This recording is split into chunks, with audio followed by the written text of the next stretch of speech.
नमस्कार बच्चों, आज हम कक्षा 10 का विज्ञान में पाठ 13 पढ़ेंगे। पाठ 13 जो है वो विद्युत धारा के चुंबकीय प्रभाव पर आधारित है। यहाँ हम विद्युत धारा का चुंबकीय प्रभाव पढ़ेंगे। हमने विद्युत धारा जो वो पाठ था 12 पाठ, उसमें हमने विद्युत धारा के बारे में विस्तार से पढ़ा है। और यहाँ पर हम विद्युत धारा का कौन सा प्रभाव पढ़ेंगे? चुंबकीय प्रभाव। इससे पहले हमने विद्युत धारा का तापीय प्रभाव पढ़ लिया है। चुंबकीय प्रभाव क्या होता है? तो चुंबकीय प्रभाव पढ़ने से पहले हम ये देखते हैं कि सबसे पहले कौन थे जिन्होंने ये बात पता की थी कि विद्युत और चुंबकत्व इन दोनों में क्या कोई संबंध है, क्या कोई संबंध हो सकता है विद्युत और चुंबक के बीच में। तो सबसे पहले ये बात बताई थी क्रिश्चियन ऑस्टर्ड ने। इन्होंने सबसे पहले ये बात बताई कि ये दोनों जो घटनाएं हैं, विद्युत और चुंबकत्व, ये आपस में कैसी हैं? संबंधित हैं, एक दूसरे से संबंधित हैं। इनकी इस बात के आधार पर आगे अनेक खोजें हुई और उन खोजों से नई प्रौद्योगिकी बनी, जैसे कि रेडियो है, टीवी है, इन सब का सृजन इसी विचार पर आधारित था। और इसीलिए क्योंकि इस विचार पर बहुत सारी खोजें और सृजन हुआ, इसलिए इनके सम्मान में चुंबकीय क्षेत्र की जो तीव्रता है उसका मात्रक का नाम इन्हीं के नाम पर रखा गया है, ऑर्नस्टेड। अब हम पढ़ते हैं कि चुंबकीय क्षेत्र और चुंबकीय रेखाएं क्या होती है। तो चुंबकीय क्षेत्र और चुंबकीय रेखाएं पढ़ने से पहले हम ये देखते हैं कि चुंबक क्या होता है। चुंबक की बेसिक जानकारी लेते हैं। तो सबको पता है कि चुंबक कैसा होता है और उसके क्या गुण होते हैं। मान लो चुंबक के बारे में हमने पहली कक्षाओं में पढ़ा है कि ये एक छड़ चुंबक है जिसमें दो ध्रुव होते हैं, N और S। N यानी उत्तर दिशा, S यानी दक्षिण दिशा। जब इस छड़ चुंबक को हम एक धागे में लपेटकर हम लटकाते हैं, जब हम लटकाएंगे तो इसका जो N वाला हिस्सा होगा वो हमेशा कौन सी दिशा में होगा? उत्तर दिशा में। और जो S वाला ध्रुव होगा वो कौन सी दिशा में होगा? दक्षिण दिशा में। इसलिए चुंबक के दो ध्रुव होते हैं, एक उत्तरी ध्रुव और एक दक्षिणी ध्रुव। और उत्तरी ध्रुव और दक्षिणी ध्रुव जो होते हैं, जिनको हम N और S से शो करते हैं, ये ध्रुव हमेशा अगर समान ध्रुवों को पास लाया जाए, यानी कि ये दो छड़ चुंबक हैं, यदि इसके भी N ध्रुव को और इस चुंबक के भी N ध्रुव को पास पास लाएंगे तो क्या होगा? यदि दो ध्रुवों को पास पास लाएंगे तो वो एक दूसरे को प्रतिकर्षित करेंगे। प्रतिकर्षित यानी दूर धकेलेंगे। और यदि इसके पास ये S ध्रुव है, यदि इसके पास हम N को लेकर आएंगे, दूसरी चुंबक के N ध्रुव को लाएंगे, तो ये दोनों एक दूसरे को क्या करेंगे? आकर्षित करेंगे। यानी कि यह आपने पहले पढ़ लिया है कि कोई भी छड़ चुंबक या चुंबक विपरीत ध्रुवों को आकर्षित करती है और एक जैसे ध्रुवों को प्रतिकर्षित करती है। ये चुंबक के बारे में हम पढ़ चुके हैं। यहाँ हमें पढ़ना है चुंबकीय क्षेत्र और चुंबकीय रेखाएं। चुंबकीय क्षेत्र क्या होता है? तो चुंबकीय क्षेत्र होता है कि कोई भी चुंबक जो होगा वो कितनी दूरी तक अपना बल लगाएगा। यानी कि अगर ये पिनें यहाँ पर रख दी जाए, कोई लोहे की पिन है जिनको यहाँ रख दिया जाए, तो ये चुंबक कितनी दूर तक बल लगाएगा, यानी कि इसको कितनी दूर से आकर्षित कर लेगा, उतनी दूर तक ही इसका क्या होगा? चुंबकीय क्षेत्र होगा। तो ये जो क्षेत्र जहाँ तक चुंबक अपना प्रभाव दिखाता है वो उसका चुंबकीय क्षेत्र कहलाता है। अब ये तो नहीं है कि बहुत दूर तक ये चुंबक, यानी कि हम ये सोचें कि यहाँ से लेकर यहाँ तक अगर पिन रखी हुई है तो वो उसको भी आकर्षित कर लेगा। इतनी दूर तक तो इसका प्रभाव नहीं होगा। इसका प्रभाव इसके आसपास होगा। आसपास की भी एक सीमा होगी, उसी के अंदर इसका प्रभाव होगा। अगर दूर हम पिनें रखेंगे तो उसका प्रभाव हमें दिखाई नहीं देगा। तो चुंबकीय क्षेत्र का अर्थ ये हुआ कि किसी भी चुंबक के आसपास का वह क्षेत्र जहाँ तक वह चुंबक अपना प्रभाव संसूचित करता है उसे हम कहते हैं चुंबकीय क्षेत्र। अब चुंबकीय क्षेत्र जो होता है उसकी प्रबलता, अगर रेखाएं पास में सबसे ज़्यादा होगा, यानी कि पिनों को सबसे पास में लेके जाएंगे तो ये बहुत जल्दी अपनी ओर आकर्षित करेगा। इसका मतलब यहाँ पर चुंबकीय क्षेत्र की प्रबलता ज़्यादा है। तो जब ज़्यादा प्रबलता होती है तो हम पास पास रेखाओं से उसको शो करते हैं। और जैसे जैसे दूर जाते हैं वैसे वैसे ये रेखाएं दूर होती चली जाती हैं, जिसका मतलब है कि इसकी प्रबलता कम होती जा रही है। तो ये चुंबकीय क्षेत्र, इसे हम चुंबकीय क्षेत्र कहते हैं। अब चुंबकीय क्षेत्र में क्या होता है? चुंबकीय क्षेत्र में होती है चुंबकीय रेखाएं, जो मैंने अभी बताया कि रेखाएं जो होती है जितनी पास होंगी उतनी ज़्यादा प्रबलता बढ़ेगी चुंबक की। अब हम इन चुंबकीय रेखाओं को क्या देख सकते हैं? इन चुंबकीय रेखाओं को हम एक प्रयोग द्वारा देख सकते हैं कि किसी कागज़ पर, मान लो कोई कागज़ है और उस कागज़ के ऊपर हम लोहे की पिनें डाल दें और नीचे हम उसके चुंबक लगा के घुमाएंगे, तो वो जो पिनें होंगी वो घूमेंगी, या लोहे का चूर्ण जो होगा वो घूमेगा। तो उससे जो रेखाएं बनेगी उसे हम कहते हैं चुंबकीय रेखाएं। जो चुंबकीय क्षेत्र होता है उसमें क्या होता है? परिमाण होता है और दिशा होती है। यानी कि चुंबकीय क्षेत्र जो है वो विद्युत धारा की तरह सदिश राशि है, यानी कि इसकी भी एक दिशा होती है, और परिमाण यानी प्रबलता होती है। चुंबकीय जो रेखाएं होती है ये हमेशा आपको याद रखना है कि उत्तर दिशा से निकलती है और दक्षिण दिशा की ओर जाती है। जैसा कि मैंने इस चित्र में दिखाया है कि ये एक छड़ चुंबक है। इस छड़ चुंबक से किस तरफ निकल रही हैं चुंबकीय रेखाएं? उत्तर दिशा से निकल रही है, और उत्तर दिशा से निकल कर ये यहाँ से निकल कर कहाँ पर प्रवेश करती है? दक्षिण दिशा में। तो दक्षिण दिशा से उत्तर दिशा की तरफ जो चुंबकीय क्षेत्र की रेखाओं की जो दिशा होती है वो उत्तरी ध्रुव से दक्षिणी ध्रुव की तरफ प्रवेश करती हुई दिखती है। और ये जो रेखाएं होती है ये कभी भी एक दूसरे को प्रतिच्छेद नहीं करती। प्रतिच्छेद यानी कभी भी एक दूसरे को काटती नहीं है। अब हम पढ़ते हैं विद्युत धारावाही चालक के कारण चुंबकीय क्षेत्र। यानी कि ये तो हमने वो चुंबक पढ़ी थी जो चुंबक स्थायी होती है। अब हम वो चुंबक पढ़ेंगे जो कि विद्युत धारा के कारण भी बनती है। यानी कि अगर किसी चालक तार में, आपने 8वीं कक्षा में पढ़ा होगा कि जब किसी चालक तार में विद्युत धारा प्रवाहित करते हैं तो वो किसकी तरह व्यवहार करता है? चुंबक की तरह व्यवहार करना शुरू कर देता है।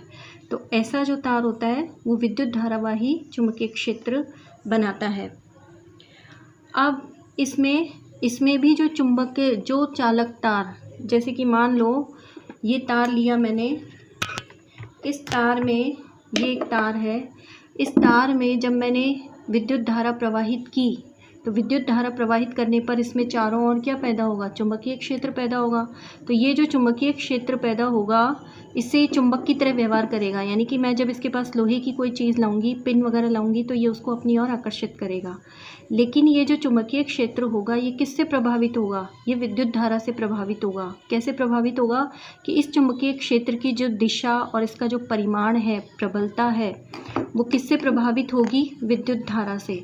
अगर विद्युत धारा की दिशा को बदला जाएगा तो चुंबकीय क्षेत्र की दिशा और चुंबकीय क्षेत्र का परिमाण भी बदलेगा।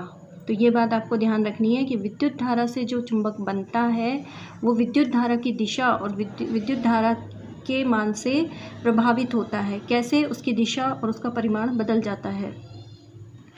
अब जैसे हम यहाँ पर शो कर सकते हैं इस चित्र के माध्यम से कि ये एक विद्युत परिपथ है। इस विद्युत परिपथ में हमने एक दिक् सूचक लगाया है। दिक् सूचक क्या होता है? दिक् सूचक में जो ये सुई लगी हुई है ये चुंबकीय सुई है, यानी कि ये भी चुंबक की तरह व्यवहार करती है। जब हमने इसमें विद्युत धारा प्रवाहित की तो ये विद्युत धारा यहाँ से बहती हुई यहाँ पर आती है। जब ये विद्युत धारा यहाँ पर आएगी तो ये जो चुंबकीय सुई है, क्योंकि ये भी चुंबक की तरह व्यवहार कर रहा है और ये भी चुंबक की तरह व्यवहार कर रही है, तो दोनों में बल लगेगा, एक दूसरे को या तो आकर्षित करेंगे या प्रतिकर्षित करेंगे। तो इस विक्षेपण के कारण ये जो सुई है, अगर विद्युत धारा की दिशा ये है तो ये विक्षेपण किस तरफ होगा? इस तरफ होगा। यानी कि ये सुई जो है वो इस तरफ मुड़ जाएगी, यानी कि इस दिशा में मुड़ जाएगी।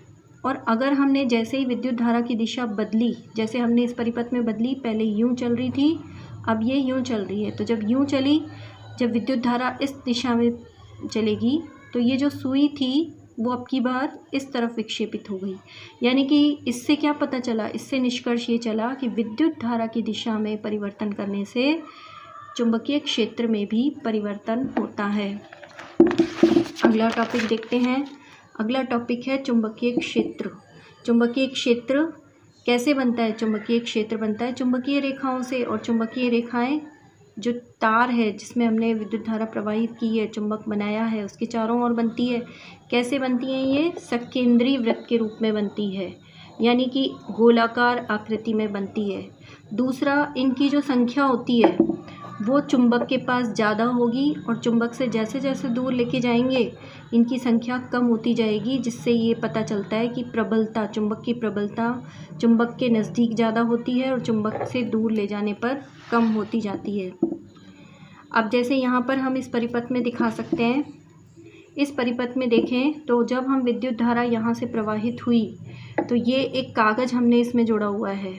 इस कागज़ पर ये लोहे के कण हमने यहाँ लगाए हुए हैं। ये जब यहाँ पर विद्युत धारा प्रवाहित होगी तो ये रेखाएं कैसी बनेंगी? इस तरह से रेखाएं वृत्त के तौर पर बनेंगी। तो ये जो चुंबकीय रेखाएं होती है, आपको ध्यान रखना है कि इनका आकार कैसा होता है? सकेंद्रीय वृत्त के जैसा होता है। और पास पास होती हैं ये तार के आसपास, तो कैसी बनेंगी? पास पास। और दूर कैसी बनेंगी? जैसे जैसे दूर जाएंगे वैसे वैसे चालक तार से दूर जाने पर ये वृत्त बड़ा होता जाएगा। ये इसकी विशेषता है। आगे हम पढ़ते हैं दक्षिण हस्त अंगुष्ठ नियम। दक्षिण हस्त अंगुष्ठ नियम क्या है? दक्षिण हस्त अंगुष्ठ नियम, जैसा कि नाम से ही पता चला है, दक्षिण यानी दाहिने, हस्त यानी हाथ, दाहिने हाथ के अंगूठे का नियम। दाहिने हाथ के अंगूठे का नियम क्या कहता है? वो ये कहता है कि किसी परिपथ में विद्युत धारा की दिशा और चुंबकीय क्षेत्र की दिशा जब ये दोनों ज्ञात करनी होती है तो हम इस नियम का प्रयोग करते हैं। ये नियम क्या कहता है? ये नियम कहता है कि यदि हम किसी चालक तार को दाहिने हाथ में पकड़ते हैं तो उसका अंगूठा विद्युत धारा की दिशा को बताता है और उसकी उंगलियां जो है वो चुंबकीय रेखाओं की दिशा को बतलाती है।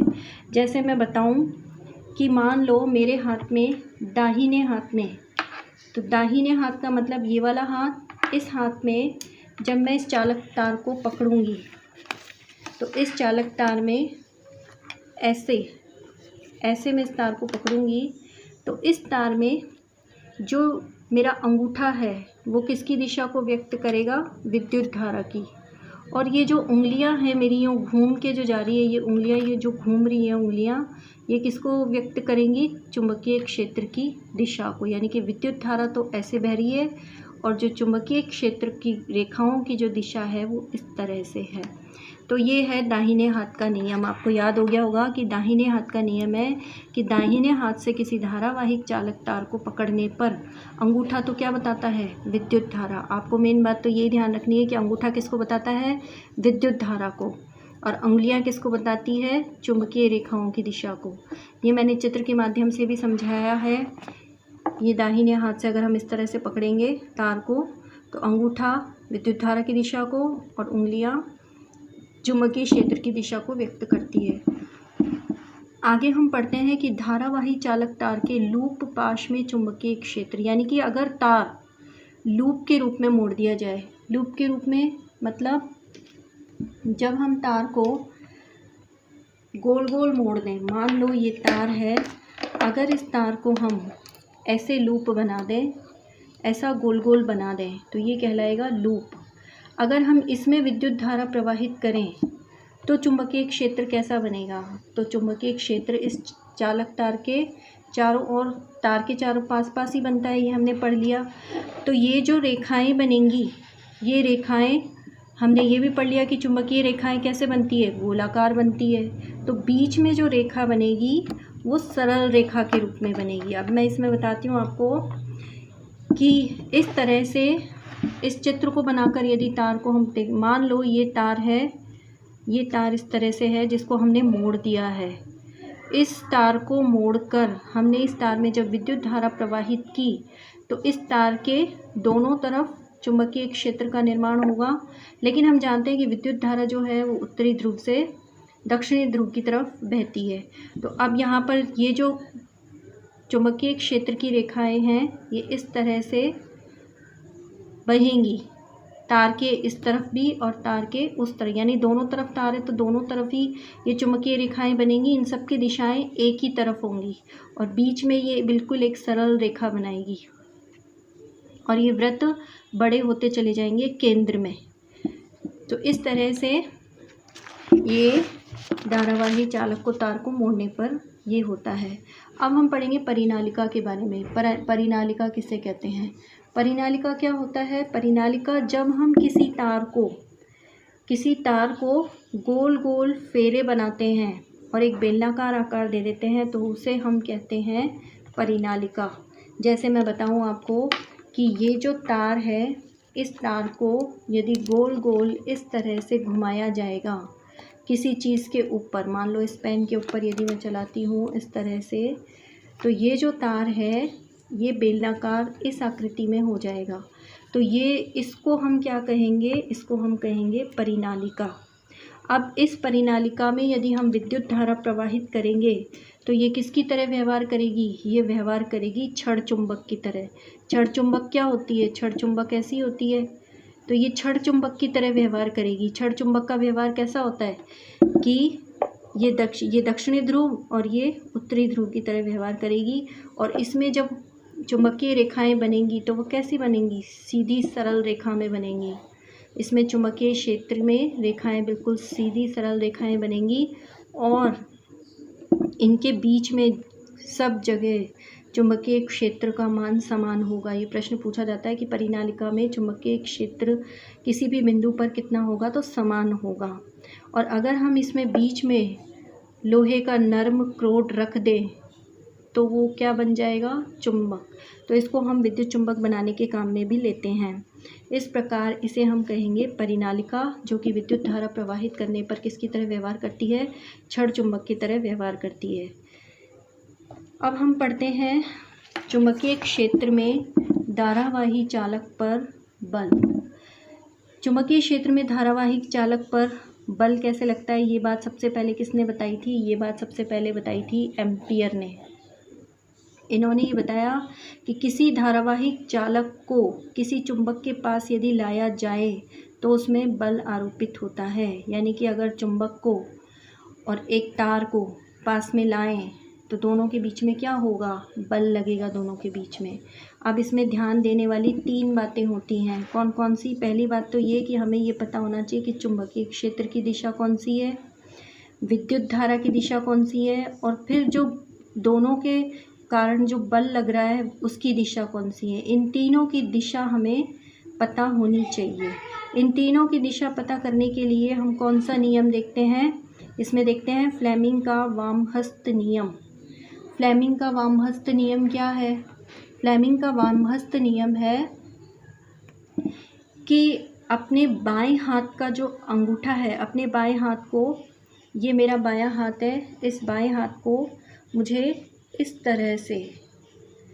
तरह से जब पकड़ना है, जब मैं इस तरह से पकड़ूंगी तो ये मेरा बायां हाथ है। बायां हाथ लेना है, बाएं हाथ को इस तरह से बताना है। तो ये जो अंगूठा है और ये तर्जनी है और ये मध्यमा है, ये तीनों एक दूसरे के लंबवत होने चाहिए। तीनों एक दूसरे के लंबवत हैं। तो इसमें जो तर्जनी है यानी कि ये वाली उंगली, ये किसको शो करती है? चुंबकीय क्षेत्र को।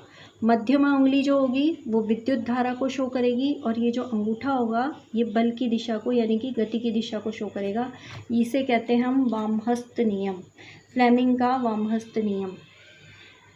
तो आपको याद हो गया होगा कि इस नियम के अनुसार अपने बाएं हाथ के अंगूठे, तर्जनी और मध्यमा को इस प्रकार फैलाना है कि वो एक दूसरे के कैसे हों? लंबवत। इसमें तर्जनी चुंबकीय क्षेत्र को, मध्यमा विद्युत धारा को और अंगूठा बल या गति की दिशा को व्यक्त करता है।